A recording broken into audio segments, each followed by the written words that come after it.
Hey y'all, welcome back to my channel, or welcome if you're new. My name is Hannah, and today's video I've got a homemade kitchen restock for y'all. I hope you enjoy it. To start this video off, we are starting with making some homemade bread, just sandwich bread. And y'all, this turned out to be like the best loaf of bread I've made, and I've used the same recipe for a while now, for a couple of years anyways, and for some reason, I don't know, I guess I took my more time on this one, like kind of slowed down instead of rushing through it while making it and things. And this bread turned out like humongous after it was done rising and everything. You'll see when I get it all finished out of the oven how big it got.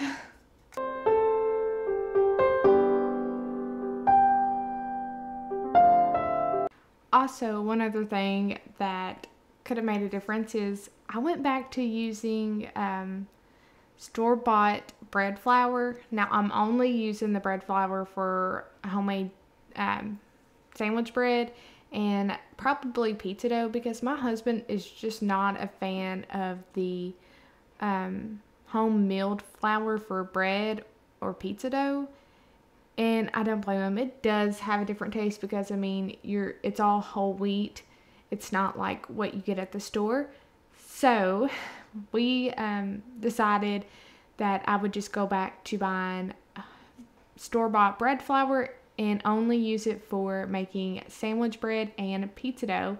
And then I'm going to continue buying my wheat berries and using my grain mill to make my own flour for other things like cookies and cakes and things like that, that if you use whole wheat, then it doesn't really affect a whole lot of the taste. You're not going to really realize you're using whole wheat flour. So just wanted to let you guys know that. And by the way, tip here, if you have any butter wrappers, like when you take your butter off the wrapper and there's butter still left on the wrapper, don't throw that away. Wrap it up and store it in a mason jar in the fridge, and then use those to grease all your pans. I was not lying when I said that bread got huge. You just seen it. It was the biggest loaf I've made. But now I'm just refilling my jar of oats here. It was empty.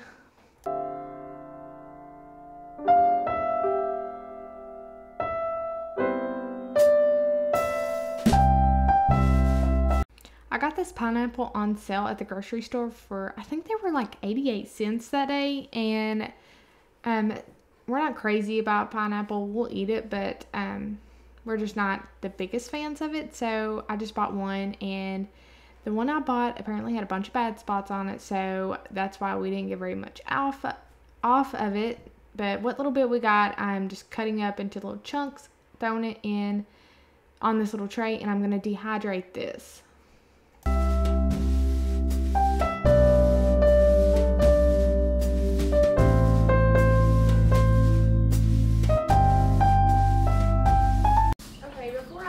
Into my dry mix pancake mix that I made. I have this I need to use up, so I'm going to use this first to make our pancakes. It's not that much, but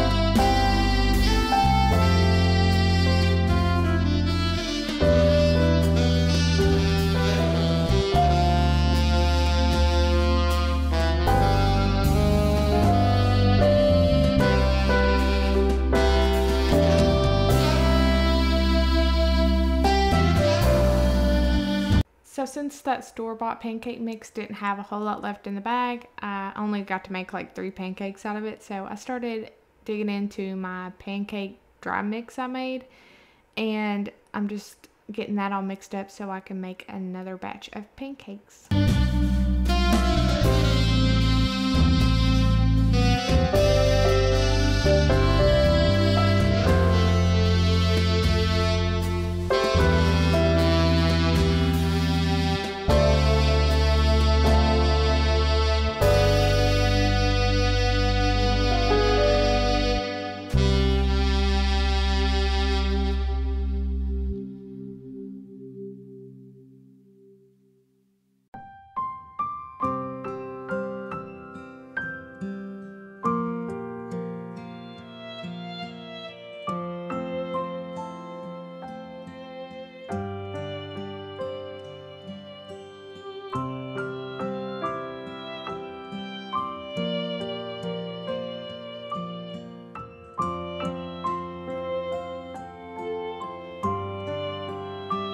Alright guys, this pineapple is not done. It's not like fully dried out. They're just kind of like still like really bendy.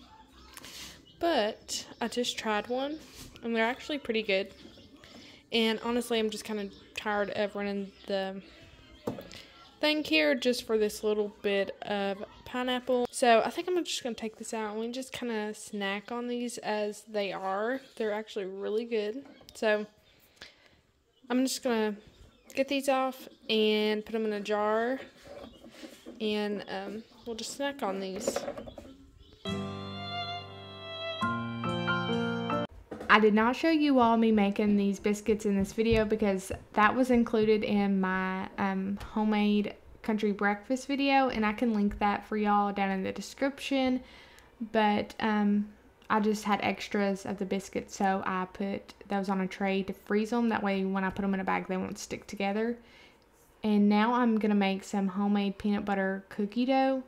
And I'm going to freeze these the same way I did the biscuits. Put them on a tray, let them freeze, and then throw them in a bag. That way when I put them on the tray, they won't stick together when I do put them in the bag to freeze them for longer term. But these cookies are the easiest cookies I've ever made. It literally requires only 3 ingredients. I grew up making these all the time and they are delicious. But it's a cup of peanut butter, a cup of sugar, and 1 egg, and that's literally it. And it makes the best, softest cookies ever. Let me know down in the comments if you tried making these cookies, and if you do, let me know if you enjoy them.